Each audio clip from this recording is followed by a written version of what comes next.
But when you think of Israel, we've done the biggest thing of all. We have peace in the Middle East right now. That's bigger than people said it couldn't be done. For 3,000 years, they've been talking about Middle East. They said it couldn't be done.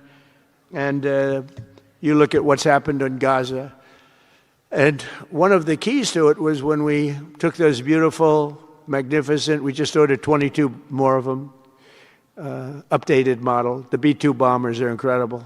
I never understood the B-2 bomber. I'd watch, it's a wing. And I've never quite understood that, Johnny. I'd look at it, I'd say it was beautiful, but what does it do? It carries very big bombs. And it went into Iran, and it totally decimated the nuclear potential. And when it decimated that, all of a sudden we had peace in the Middle East because there was a black cloud hanging over the Middle East. And if that wasn't done, that cloud would have been there. And countries like Saudi Arabia, countries like Qatar, countries like, nobody could have signed. You would have had that threat. You couldn't have had peace in the Middle East. So now we may have to take it a step further, or we may not. Maybe we're going to make a deal. You're going to be finding out over the next probably 10 days. But this meeting today is proof with determined leadership, nothing is impossible. When I took office, the war in Gaza was raging with thousands of people being killed and no end in sight. Today, thanks to unrelenting diplomacy and the commitment of many of the great people in this room, we have 59 countries signed up on Gaza. Think of that.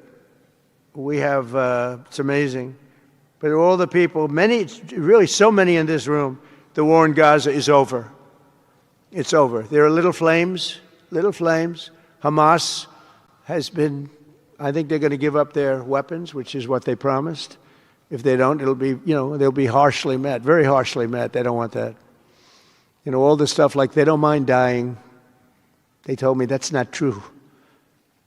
Everyone said, oh, they don't mind dying. No, they don't want to die. They said, we don't want to die.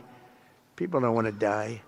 The ceasefire was held, and every last remaining hostage, both living and dead, has been returned back home. Think of that.